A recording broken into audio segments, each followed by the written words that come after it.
the Secretary of State pledged to create 4,200 new health visitors. Can he now tell the House just how far he is off meeting this target? Well, we extravagantly support Sure Start. I'm a great advocate of the great work that Sure Start Children's Centres do. But the provision of additional health visitors is a matter for the Secretary of State for Health.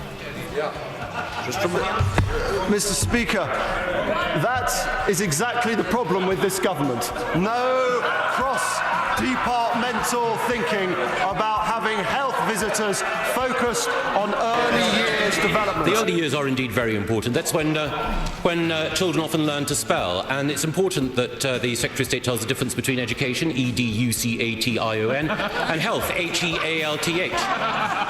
Responsibility for health visitors, like responsibility for doctors and nurses, is for the Secretary of State for Health, and I suggest that he addresses those questions to my right honourable friend. Some of the most inspiring teachers I've ever encountered were not out of teacher training colleges. And you know what? They taught values. They taught not British values, they taught real values. Well, these were nuns. These were all nuns, weren't they? I think that is really... This is your... I mean, I know about your religious schooling, and there's a difference, I think, between a state education system... Having a state education system, having qualified teachers in the classroom... better than you, Tristram. Were they?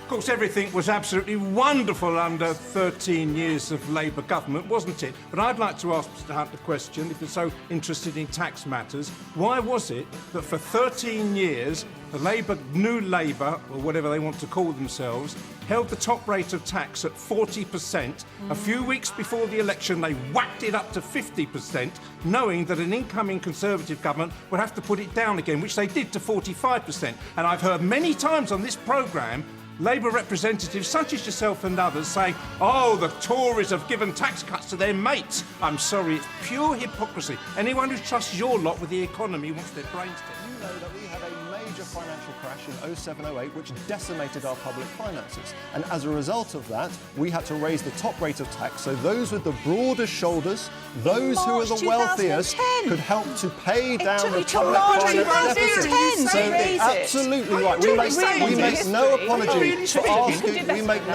for asking the wealthiest, those who did well in the good years, to make sure they have a contribution. The question is very simple. Why did you wait till 2 months before the general election to do it? We didn't wait till just before 2 months of the general election. These things take time once you've introduced the budget measures. The issue is this.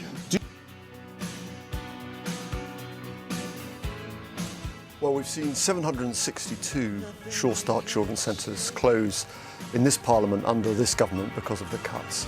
And looking at the 26% cuts to unprotected departments, we'll see another 1,000 Sure Start Children's Centres at risk of closure under another Tory government, because unlike the Labour Party, the Conservative Party is not committed to protecting early years funding. And Andrew, if we want to tackle inequality and disadvantage, you do it in the early years. There haven't been 760-odd closed since the coalition came to power.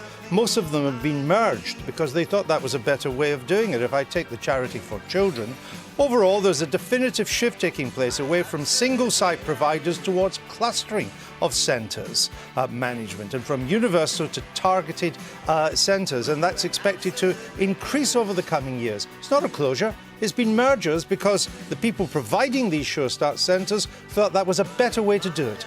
The figures we have on closures are from Freedom of Information requests to local authorities. So these are figures from local authorities provided under Freedom of Information requests. But these are from the people, Charity for Children, who are actually doing they call it rapid and ongoing reform, and they're not a Tory front. No.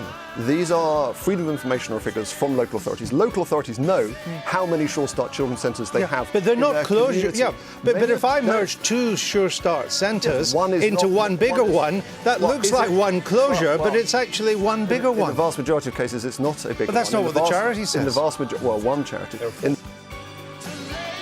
All right, final question. Who said, Tristram Hunt, it's no longer clear that reopening Sure Start centres is the best way to provide good early years service for all children? It's time for further innovation. Who said that? I said that. No, Ed, I think, has exceeded expectations that were put forward for him by the media during the course of this How can he have campaign. exceeded He's been a strong leader. expectations when he's lost or won a lot fewer seats than Gordon Brown did in 2010?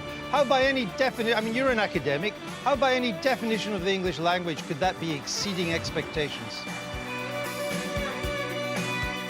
And so lots of people have joined the party who haven't really appreciated the extraordinary transformation of the public realm, almost the sort of civilising in large parts of Britain under the Labour government. And